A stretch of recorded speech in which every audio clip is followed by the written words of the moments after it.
Bismillahirrahmanirrahim. Assalamualaikum warahmatullahi taala wabarakatuh. Okey, hari ini kita akan bincang eksperimen berpandu pada muka surat 102 dalam buku aktiviti, iaitu kesan pemindahan tekanan oleh cecair. Okey, yang ini adalah berdasarkan prinsip Pascal. Okey, yang mana prinsip Pascal ni dia menyatakan bahawa penyebaran tekanan pada benda dalam suatu sistem tertutup adalah seragam dan ke semua arah. Okey.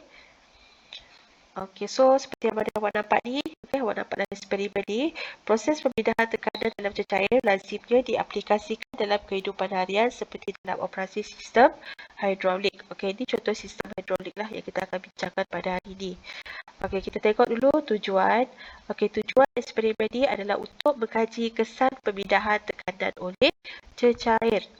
Okey, bahan dan radas, kita ada air, bicagari besar, bicagari kecil, salur getah, 2 kira dengan pengapit, pemberat 10 gram, 20 gram, 50 gram dan 100 gram. Okey, ini adalah contoh okey, gambar rajah bagaimana kita susun bahan dan radas tersebut. Okey, seperti mana awak nampak, okey, sistem hidrolik ni, okey, dia adalah sistem yang tertutup. Okey, dihubungkan umbur besar dan umbur kecil ni dihubungkan oleh salur getah. Okey, cara dia dihubungkan. Okey, kita punya prosedur yang pertama sekali kita susun radas ni mengikut radah yang ditunjukkan di atas. Okey, seterusnya kita letakkan pemberat 50 gram pada pada umbur kecil ya. Kat sini kita letak. Okey, kita letak 50 gram pada umbur kecil. Okey, seterusnya bila kita letakkan pula pemberat-pemberat di atas umbur besar, okey, sehingga kedua-dua umbur berada pada paras yang sama.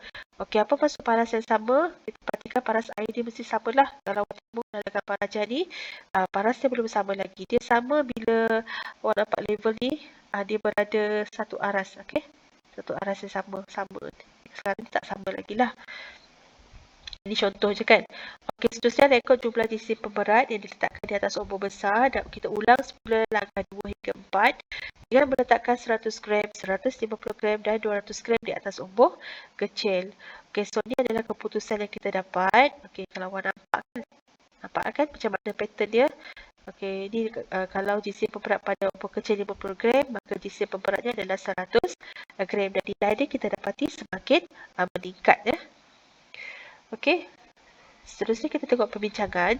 Nyatakan satu inference yang dapat dibuat berdasarkan pemerhatian anda. Apa yang kita boleh nyatakan berdasarkan pemerhatian kita? Tekanan dipindahkan ke seluruh cecair dalam satu arah secara seragam. Okey, ini adalah inference. Okey, yang kedua, nyatakan hubungan antara jisim pemberat pada umbur kecil dengan jisim pemberat pada umbur besar. Okey, yang bawah dikatakan apabila jisim pemberat pada kecil bertambah, awak nampak kan nilai dia semakin bertambah kan.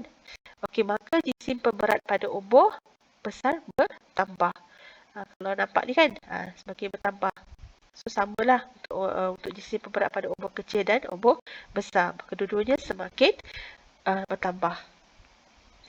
Okey, kita tengok ya. Yang ketiga ni dia tunjuk gambar rajah kat sini. Okey, apabila satu daya dikenakan ke atas suatu tekanan, suatu berdalih dalam sistem yang tertutup, tekanan yang terhasil dipindahkan ke seluruh berdalih secara seragam. Okey, ini prinsip Pascal tadi. Okey, berdasarkan pernyataan diberikan, tandakan betul jenis prinsip. Okey, so dah tentulah prinsip Pascal ya. Kalau prinsip Bernoulli ni dia lebih kepada udara, yang ni kita akan bincangkan. Prinsip Archimedes ni tak ada kat sini ya. Okey. Okey, yang keempat, yang letakkan definisi secara operasi bagi prinsip Pascal. Okey, definisi secara operasi ini adalah berdasarkan eksperimen yang kita buat ya, bukan kita suka-suka je nak buat definisi tu. Okey, berdasarkan eksperimen kita dapati bahawa prinsip Pascal ialah prinsip yang menyebabkan pemindahan tekanan melalui air dari umbur kecil ke umbur besar. Jadi tadi kan kita letakkan pemberat pada umbur kecil, kemudian kita seimbangkan pada umbur besar ni. So maksudnya dekat sini tekanan ni akan bergerak daripada umbur kecil pergi ke umbur besar. Okey, seterusnya yang kelima, tandakan betul bagi aplikasi prinsip Pascal dalam kehidupan harian. Okey, jet kereta, kita tekan-tekan dia kan, dia naik kan, samalah. Jet tolak, kalau kapal selam ni dia menggunakan prinsip Archimedes. Lori pengangkut sampah pun samalah, dia gunakan prinsip Pascal.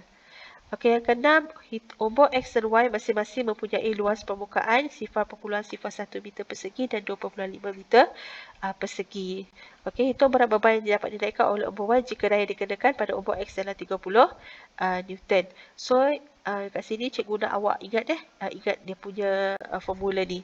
Formula ni tak semestinya diberikan dalam peperiksaan. So, awak kena ingat sendiri. Kalau F sini mewakili force, force ni tekanan lah ataupun kita punya beban tadi. Okey, kalau A ni area, maksudnya kawasan. F per A, F1 per A1 sama dengan F2 per A2. Ya. Okey, so ini penyelesaian dia. Dah tulis kat sini. So, cikgu harap awak boleh tengoklah. Okey, macam mana kita dapatkan, macam mana kita nak letak nilai-nilai ni. So, kita tengoklah. Okey, bahagian demi bahagian. Kita tengok bahagian ni dulu. Bahagian luas permukaan ombak kecil X. Okey, 0.01. So, kita tulis kat sini 0.01. Dia punya daya 30 Newton. So, 30 Newton kita tulis siap-siap 30. Okey, seterusnya kita tengok yang sebelahnya pula. Okey, yang bahagian sebelahnya yang menggunakan ombak besar. Okey, dia punya beban ataupun tekanan force tadi kita tak tahu. Okey, kita boleh anggap dia sebagai X. Tapi kita punya area ataupun kita punya kawasan adalah 2.5 meter persegi. So, kita tulis kat bawah. Inilah cara dia. So, kita selesaikanlah macam biasa. Macam mana awak jawab matematik awak tu. So, kita akan dapat jawapan dia 7,500 Newton. Okey, nyatakan aplikasi prinsip Pascal dalam pembuatan peralatan untuk kegunaan harian. Ini contoh dia lah, kita ada jack hidrolik, pendekat hidrolik dan brake hidrolik. Okey, so kesimpulannya, apabila daya dikenakan pada ombak kecil, tekanan yang terhasil dalam benda akan dipindahkan dengan nilai yang sama ke ombak besar. Ya. Okey. So, sekarang kita tengok aktiviti pembincangan aplikasi prinsip Pascal dalam kehidupan harian. Okay, cikgu rasa awak dah tengok tadi video yang cikgu tunjukkan sebelum ni. Okey, ini adalah sistem jet hidrolik. Okay, kita tengok macam mana aplikasi prinsip Pascal dalam sistem jet hidrolik ni. Okey, apabila ombak kecil ditarik ke atas, mana ombak kecil ni? Yang ni kan awak nampak kan? Okey. Cecair disedut dari takungan melalui injap X. Okey, ini injap X yang terbuka. Pada masa yang sama, injap Y tertutup. Injap X terbuka, maka injap Y kena tertutup. Dia tak boleh terbuka ataupun tertutup kedua-duanya. Ya. Okey, ombak kecil kemudian ditekan ke bawah. Ya, untuk menghasilkan tekanan yang dipindahkan ke ombak besar. Macam pijak gari tadi tu kan. Okey, kita tekan. Okey, pada ketika ini, injap X tertutup dan injap Q terbuka. Okey, apabila beban tak diturunkan, injap pelepas akan dibuka supaya cecair dapat mengalir balik ke dalam takungan cecair dan ombak besar akan turun ke bawah.